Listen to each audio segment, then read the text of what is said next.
All right. Your night.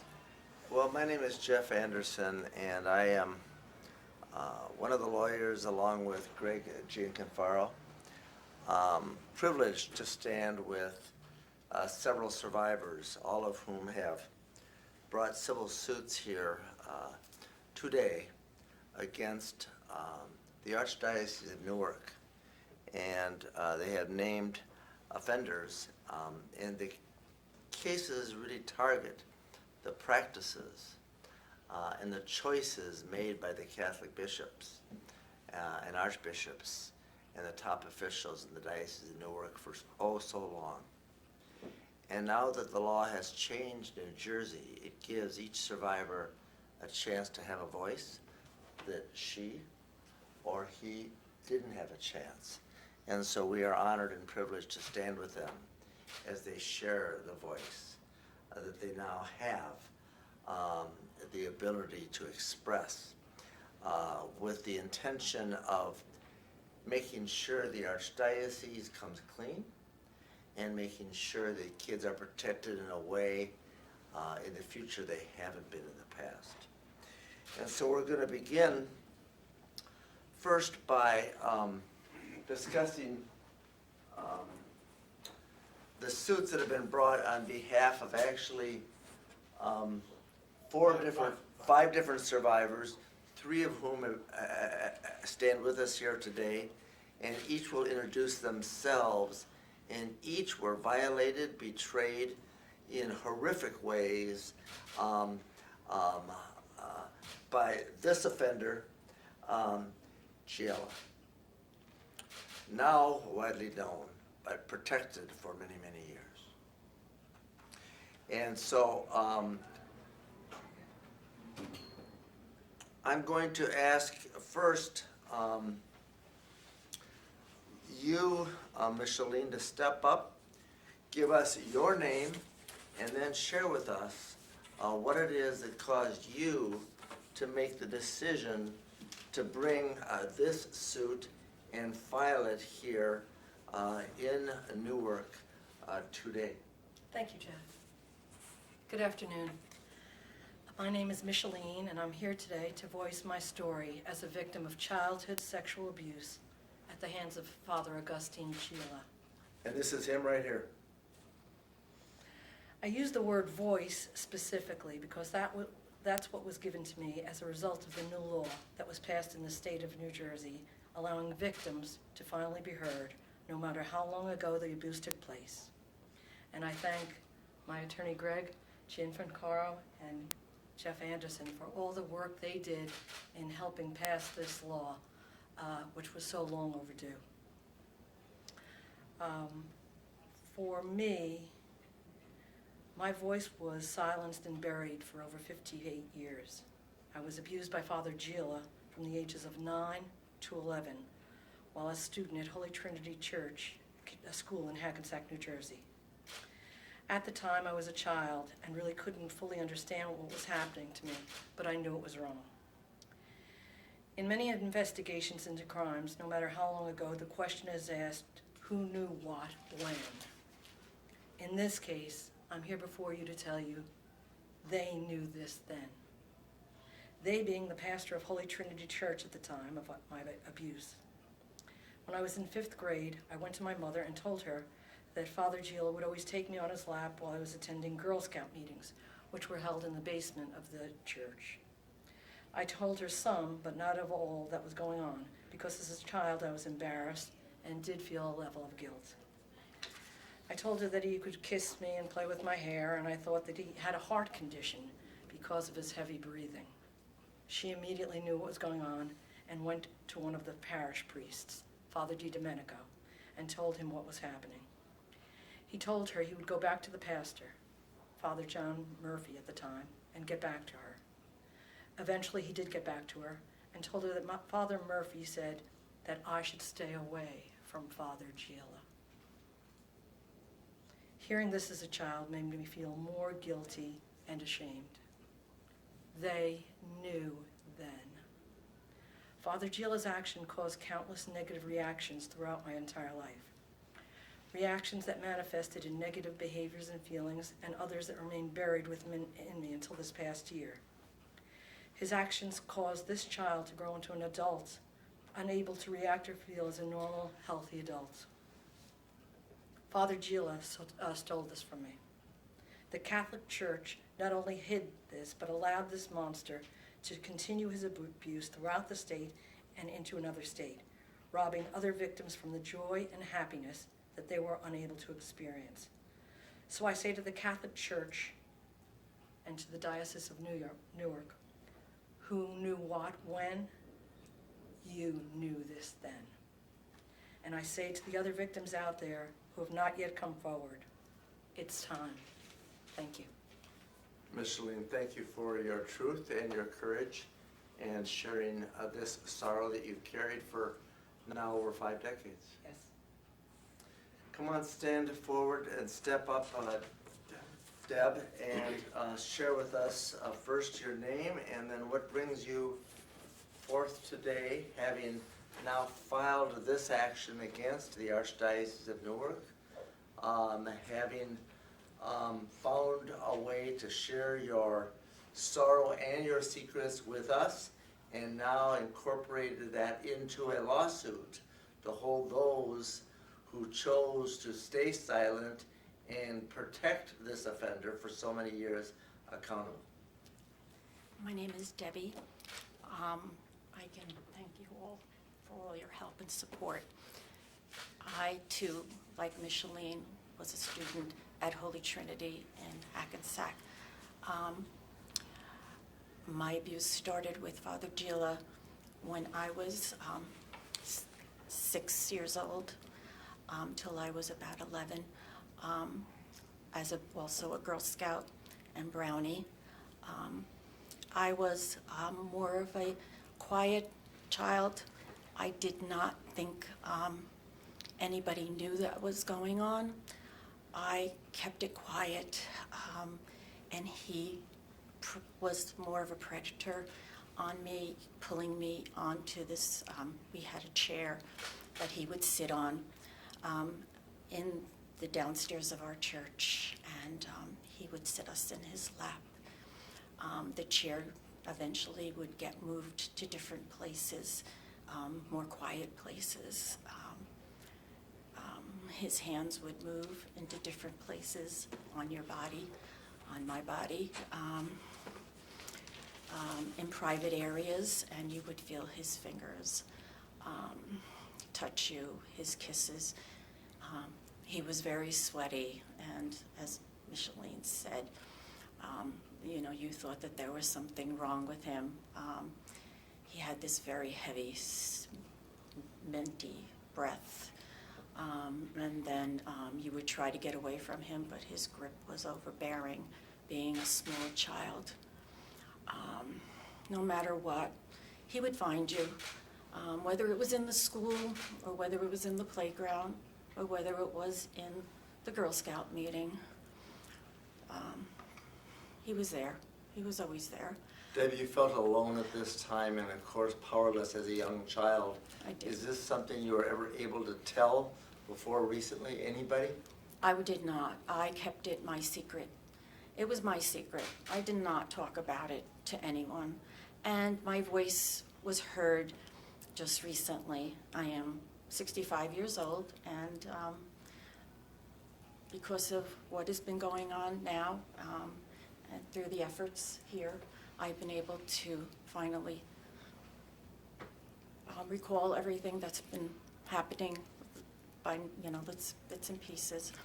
And I have blamed those who were in charge again. Those people, the priest, the pastors, the 2 pastors that were there at the time, Father Murphy and Father Van Wee, they knew. And I hold them accountable. I hold the priest accountable. There was a code of silence there that if they had their voice and they stood up to them and they were strong, they would have protected us children.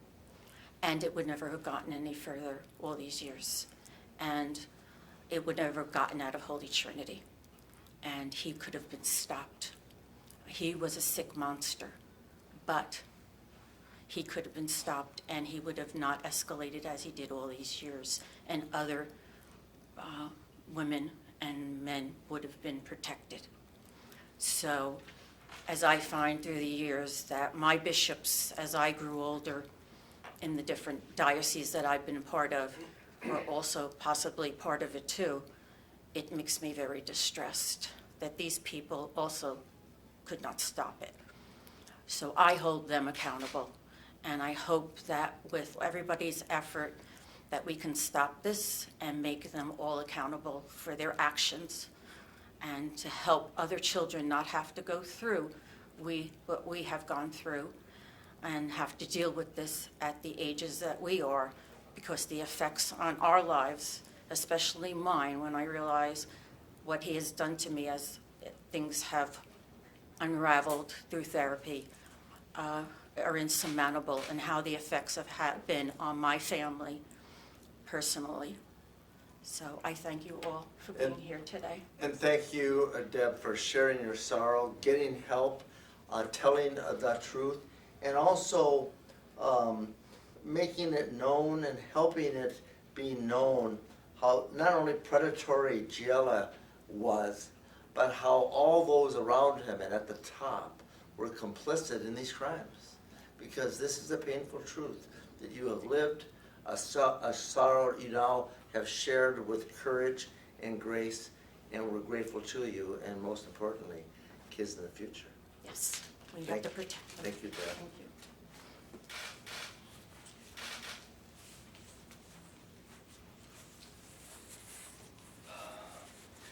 Catherine, come on, stand next to Micheline and Deb as you stand together.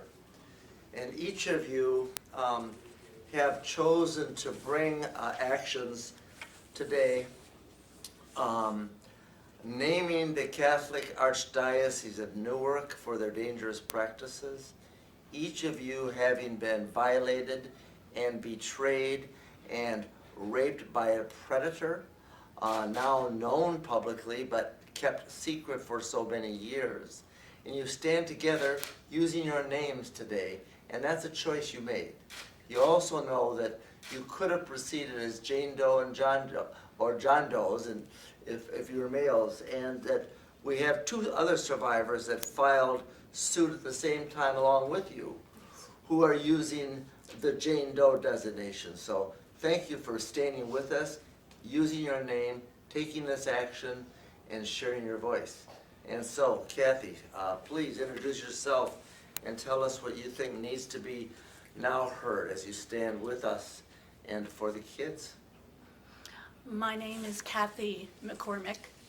I was Kathy McCarthy when I went to Holy Trinity Grammar School. And Debbie and I started Holy Trinity Grammar School in 1959 or 1960 in kindergarten together. How old are you here, Kathy? I'm probably 6 or 7 there. And how old when the abuse started by Jill? Probably around then, because it was in the younger Girl Scout troop called Brownies that Debbie and I were together in the church basement. And the things occurred that Debbie has spoken of and that Micheline has spoken of. And I agree with both of them, the losing your voice, trying to express what was happening to you, and having the adults in your lives silence you, not want to hear it, and force you to just push it down and either endure it, as Debbie did, or to become obnoxious and loud, as I did. And so my mom eventually took me out of that Brownie troop. And I have lived with a great amount of guilt that I couldn't have helped Debbie more to avoid what was continuing to happen to her. And that we never spoke of in actual words for 60 years. Although we stayed friends and we had in common the icky priest, the creepy priest, we never spoke in words. For all those years, our voices were so silenced as children. But now we're able to speak, and thank you, Greg and Jeff. Well, thank you each for having the courage and sharing that secret that was so long suppressed. when nobody would believe you and nobody could because you were powerless then and powerful today and power in your truth shared. Thank you. Great, Gianforcaro, you and your firm and ours has teamed up to help. Stand with us, please, and close together. And have teamed with us for many years working with survivors. So please step forward and share with us what has happened here in New Jersey that gives voice to the truth shared by these courageous women, all violated so grievously as children. Thank you. Yes, I born and raised in this great state of New Jersey, just like these courageous women. And I want to thank you, Kathy, Debbie, and Micheline. We have in this state, because of the courage of all these great and amazing people behind me, including Jeff, it's New Jersey now has a 2-year statute of limitations window for anyone who was ever abused, no matter what age they were abused, to bring their claim. And I want to thank, there are really 2 other people who are not here today who really should be thanked. One is Senator Joseph Vitale, whose legislation, whose tireless efforts in the legislative body has made this day possible. But Senator Joe Vitale would not be involved in this legislation if it weren't for a gentleman by the name of Mark Crawford. He's a survivor, just like these individuals behind me. He is a survivor of child sexual abuse by an Archdiocese cleric. And Mark has been fighting this fight since the 90s. And he was the one that reached out to Senator Joe Vitale. And it's his efforts, and there are a lot of people that will be helped by his efforts. And I think without him and without his courage, we would not be here with our courage. And I think it's amazing. And I also want to thank the Fortney sisters. They, like these 3 great women behind me, and the other 2 clients who were not able to be here today, have stood strong, and I think with their courage have brought help and courage to you ladies, and I think that's an amazing thing. So Thank you for bringing us all together. my pleasure. We all had dinner together, so but and meeting together, but this is the time, like Jeff has said, it's time now. It is time now for all victims of and survivors to muster up the courage and speak out, whether they're abused by Giella, whether abused by Father Dowd.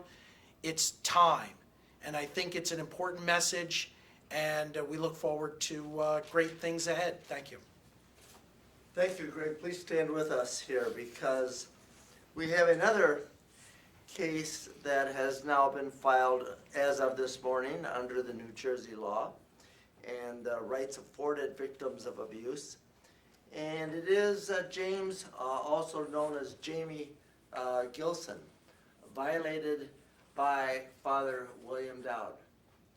And in a moment, we're going to ask James and Jamie to share his story, knowing that he could have proceeded as a John Doe, and the law allows it, and now allows him to have a voice that was suppressed. And even though he expressed it and reported the abuse by this predator, 2 top officials, they made a choice to go through a process that re-victimized him and protected the offender. And he will tell you about how they chose to protect this offender. We have pictures of each of the current Catholic bishops in New Jersey here, and we picture them because they represent the system. Those at the top of the system that make conscious and reckless choices, past and present, to protect predators and offenders. And so I'm going to ask you to step forward, Jamie, share with us what you need to, And we are also grateful to you for standing with us and these other courageous survivors. Thank you very much, Jeff. My name is Jamie Gilson, and it took me quite a long time to get here. I'm very happy to be here, and I want to thank the survivors that are here with me today for their courage. I had a lot of butterflies before I stepped up here, and it made it a bit stronger and a bit better. So my abuse started back in 1965 or 1966, and it wasn't from a priest in the Catholic Church. I grew up in an alcoholic, abusive family. No doubt my parents loved me very much, but there was anger, alcohol abuse, and child abuse, and it got really bad. And in 1968 and 1969, I was entering into high school. I began to reach out to individuals for help. Parents of friends, I was turned away. Nobody wanted to hear it. And I finally reached out to Father Dowd. And this is a picture of him right here. That's correct. And that was then the priest? Yes, that this you were was taught at, to trust. that's right. So this was at Immaculate Conception Church in Montclair. And he was beloved there. He was probably the most popular priest. And I would wait on Sunday afternoons after Mass because I did not want to go home because I knew it was very dangerous there. So I would wait there for hours and waiting to see Father Dowd. And he finally would come and see me, and he would hug me, he would kiss me, he would touch me. And I began to reach out to him at night when things got very violent at home. And he would tell me to come down to the rectory. There were a number of occasions where I would go to the rectory and he would give me alcohol, knowing full well the problem was alcohol in my home. And he would give me alcohol to drink, and he would have me up to his room in the rectory. I'll never forget the back stairs going up there. Nobody could see you come in, and nobody could see you go out. And I will never forget when he molested me in his room, got into the bed and molested me. And the next day, I confronted him about that. And he said to me, "Jimmy, why did you make me do that?" And from that point on, I was never able to shake the thought that somehow I was responsible for it. Somehow I made that happen. And that twisted up this young kid very much who was reaching out for help. This is you at that age? That's correct. I was probably 11 or 12. That was my birthday present there. And so we had a relationship, a friendship. He would come and he would take me out with him in the car. He would let me drive his car around town. I was 13 or 14 years old. I learned much later in my career, in my life, this is grooming. This is part of the whole grooming process. Giving gifts, giving presents, giving incentives. And that's what it was. Imagine a 13-year-old, 14-year-old driving a car around town. That's big. So, Jamie, the power he had over you as your trusted priest, the person you turned to in a time of need, he abused that power over you then. And he was not only a powerful priest then, but he also became a very powerful public figure. Did he not? he did. I think he went on to become the chaplain for the New York Giants. I didn't know him then at the time. What happened that caused me to report this to the Archdiocese of Newark, I was in the Hudson County Courthouse. That's where I worked. And I was walking down the hall, and standing right there in the middle of the hall was Father William Dowd. This guy right here. and we both froze. And I'll never forget that feeling. Those of us who have severe PTSD know what that freeze is like. And then he handed me a card. And on that card, it said he was the director of the residential CYO program in Kearney. I put that card in my pocket, and that card burned a hole in my pocket, burned a hole in my shirt, burned a hole in my chest, burned a hole in my heart, and it burned a hole in my soul. From that point onward, I could not rest. I couldn't rest. The thought was, what is he doing what he did to me to boys at that residential program? I began to call him, often in an inebriated state, and tried to talk about it. It was very odd. He would let the phone, he wouldn't say anything, and he would just let me talk. It was very spooky. So, out of desperation, when I was at Seton Hall, I began to reach out. I continued to reach out for help, and I went to Father James Cafone, who was the spiritual director of Seton Hall at the time. And I told him, and he expressed concern, but he said, Jimmy, you know, it's okay for men to kiss men, and it's okay for men to hug men. And he sent me to Brian O'Brien, the school psychologist, who listened to me for a few sessions, and that was the end of it. Interestingly, after I ran into Father Dowd, and I could no longer remain silent, I went with my now ex-wife, who was very, very helpful and supportive, and we went to find Father Cafone. And we did find him at Seton Hall, and we went into his office, and he said, I have been agonizing over this for years. He said, you did say that, you did tell me back then. He said, but back then, who knew? And he said, I've been agonizing it in my brain. He said, all these thoughts, I didn't want to be a rat. I didn't want to be held in contempt with my fellow priests, so I didn't say anything. And then he told me that he did tell, 8 months prior to my visit to him, with my ex-wife, Julia, he said that he told the bishop that I disclosed in 1973. I learned later that there was another victim. And what happened was the victim came forward. I went down and disclosed to the Archdiocesan response team. And Margaret Padovano was my attorney. She was absolutely wonderful. I think I paid her $500. And she stood right by me, drove me down to the meeting at the Archdiocesan response team, and I put it all out for them. So now the Archdiocese has another report directly made to them, and you cooperated with them in giving them all the information about how you had been violated by this priest years before, had told the other priest years before, and now they have a process that they put you under called a canon law process.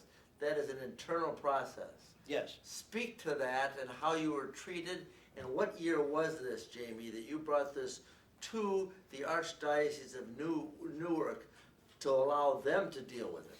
So this was in 2002 that I reported to the Archdiocesan response team. Dowd was then a priest and also had been a chaplain for the New York Giants, correct? That's correct. Okay. And I then wanted to just get it off my chest. I was having great difficulty maintaining healthy relationships. Often I was having great difficulty maintaining sobriety. I was having great difficulty at work. The trauma from the PTSD was unabated, and I wanted to get help, and I was reaching out for help. And so I went there, and I laid it all out on the table, and that was that. And about 2 years went by, and I was on the road to healing. I treated that as my disclosure was a step toward getting better. And I then was contacted by some friends that said there was a FBI investigator. The FBI investigator was here asking questions about you, saying that you were filing a complaint against Father Dowd, and that he touched you or abused you. And they went around and they talked to people I knew in high school and hadn't talked to since high school. The worst part was they So went... they were investigating you? Yes, absolutely. And they went, there was two retired FBI agents, and they went and found my mother. My mother would call me and say, Jamie, there was a man standing at the sliding door, and he was just standing there. And they came in, and they had letters from my first marriage where I wrote letters from the heart to my then wife. I didn't understand why I couldn't make this work. I couldn't understand why I couldn't make the connections that were necessary for a healthy relationship. I couldn't do it. I wanted to. I couldn't. And so I went to, The bishop, the bishops or the archbishop's review board is investigating, supposedly investigating Dowd and your allegation made against him, and it turns out they're looking at you and trying to undermine you, and then as they're investigating this, they report to you that they made a finding. What finding, Jamie, is it that the board, on behalf of the Bishop of Newark, Archbishop of Newark, made to you, having reviewed the allegation that you made, the information you gave them, and what did they tell you responsive to the so-called investigation? So in the tribunal you're Yes. referring to? Yes. So I heard that they had found old girlfriends, everything. It was very, very intimidating, and it was very, very threatening. And I sat through the tribunal process, which is basically a long table with 5 or 6 priests or bishops or, the tribunal. And they asked me a whole bunch of questions. And that was the end. And then I was called back, and I learned that they found that if anything happened, it happened when I was older than 14. That was one finding. And this was reported to me by one of the priests who was on the tribunal committee. And thus not a crime under church law. Yes. And then the second finding was, and by the way, they didn't believe any of it happened anyway. So they did nothing. So they did nothing. Jamie, is this Archbishop John Myers? Yes, I believe, yes. Father Dowd definitely, Father Cafone definitely told myself and my ex-wife that it was Archbishop Myers. He said, I told Archbishop Myers. And I felt relieved then, because I thought, you know what? Now the tribunal is going to know that I'm not coming forward. That's what they were inferring. That I'm coming forward. I've got some interest. I'm after the money. I'm crazy, and that was very affirming. Then I learned that that information wasn't provided to the tribunal. And so they gave their decision. And I sat in a room over at the Archdiocese, and I forget the gentleman's name, but he was doing an appeal. He didn't believe that it was correct. So they appealed it to Rome. And then I heard that Rome made a decision to reinstate Father Dowd. And then, that was, what do you do with that? Well, Dowd was not just reinstated by then Archbishop Myers, who is known to engage in a similar practice as you've described to us, but he was allowed to continue as a priest with all of his faculties and all the powers, and also resumed work as the chaplain with the New York Giants. Yes.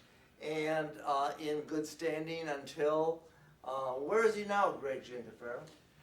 Well, he is living, Jeff and Jamie, He is living in Avenel, New Jersey, at a private residence. And what is so disheartening is this is an institution, and I mean all 5 dioceses throughout the state of New Jersey. This is an institution that promised, after the Boston scandal in 2002, to be open and transparent. And then, on February 13th of this year, because the laws were about to change and the statute of limitations was going to open up, the Archdiocese and the other 4 dioceses in this state disclosed a list of credibly accused priests who'd been accused of child sexual abuse. Augustine Giella was on that list.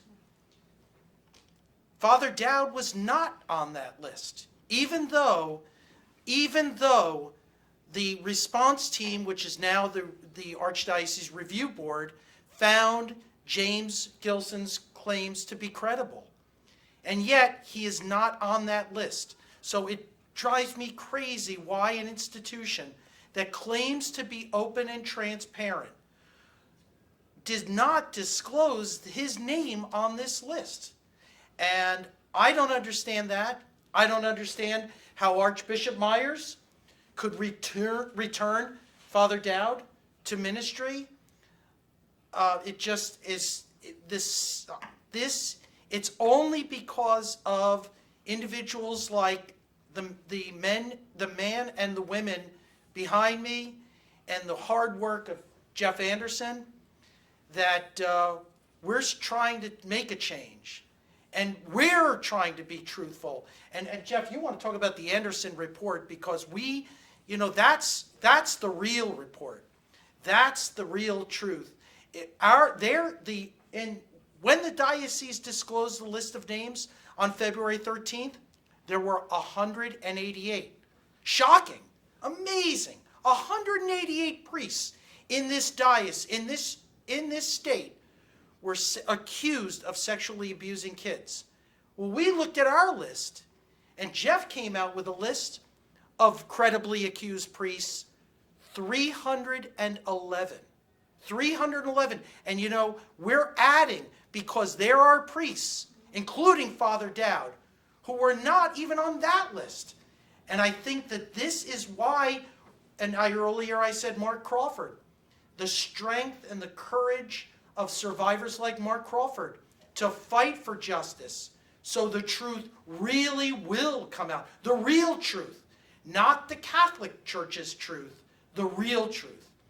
And I want to thank Jamie and the other ladies for their courage. And thank you, Jeff. And thank you. I want to just clarify 2 things. The first is, when the Catholic bishops in New Jersey revealed a list of credibly accused child clerical abusers, the number was somewhere around 130. We realized from our own work over the years that was far underreported and grossly so. So we compiled a list called the Anderson List, which we released, which identifies over 330 priests, clerics, and brothers who worked in the various dioceses in the state of New Jersey, who had all been publicly accused. Whether they're credible is not something that we can determine, but what we could determine is that each of them were publicly accused. 330, while the Catholic bishops are revealing about a third of that number. And so what we knew from the compilation of our own list and the release of that information, that the scope and the magnitude of the known offenders known to the Catholic bishops remains grossly underreported. And now under the new law, we have the opportunity to expose those that have yet to be. I'm not sure Dowd was on that list. Do you know, Mike? It was not on our list. And why wasn't Dowd on our list? Why wasn't this perpetrator known to the Catholic bishops and Archbishop Myers on the list? Because he didn't tell the people. And he returned them to ministry. And they did their own investigation, and they concealed it, and they covered it up. That's why he wasn't on our list.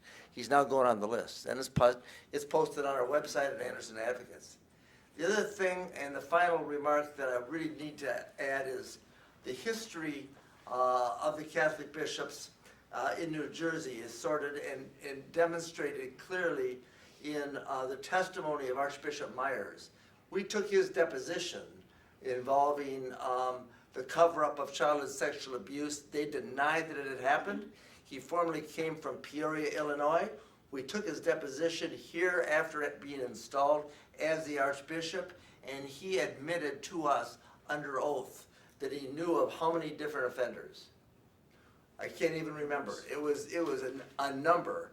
And when we asked him, what did you do with that? And the answer right down the line was nothing, nothing, nothing. And kept it secret. And that was a practice employed by him that illustrates the practice employed by them, which illustrates the imperative of giving voice and truth and the ability to bring legal actions to the survivors that stand with us today and the Jane and John Does that are now having a chance to bring this action. So to each of you that stand with us and to all the other survivors who are coming forward and preserving their privacy but standing up for kids to protect them in the future, our deep gratitude. Thank you so much. Thank you, Jane.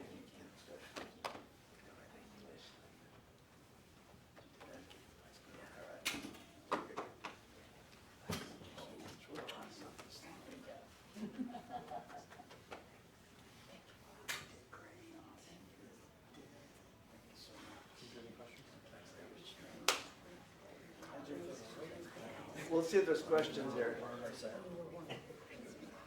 Jamie, you want to come up and we'll see if there's any, do you have any questions? Yeah. Yes. Is there any evidence to suggest that the New York Giants had any idea?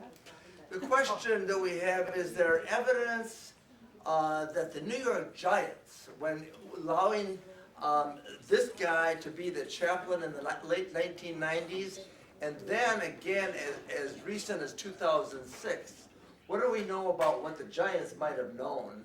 Or come on up here, Jamie. Let's hear it. What do we know about that? Well, we knew that the information was out there. Whether the New York Giants knew or did not know, right now we don't know. But we know that they should have known because he was returned to the New York. He came back to be the chaplain of the New York Giants after he'd been credibly accused by Jamie. And we know that Archbishop Myers chose to keep it a secret, Yeah. to keep it silent, and not to do anything to let the public know, to let the police know, or to warn the parishioners or the Giants. So as far as we know, they didn't know because nobody was told by those that did know, and that is Archbishop Myers. Jamie, anything else? Well, there was one thing, if they didn't know, then they were certainly probably used, because Hutton, one of the investigators, went to see my father, and he showed a few things to my father that I had written back then, and my father said to him, "Who are you working for? Who's paying you?" And he said, "Don't you worry, we're being well paid by a benefactor of the New York Giants."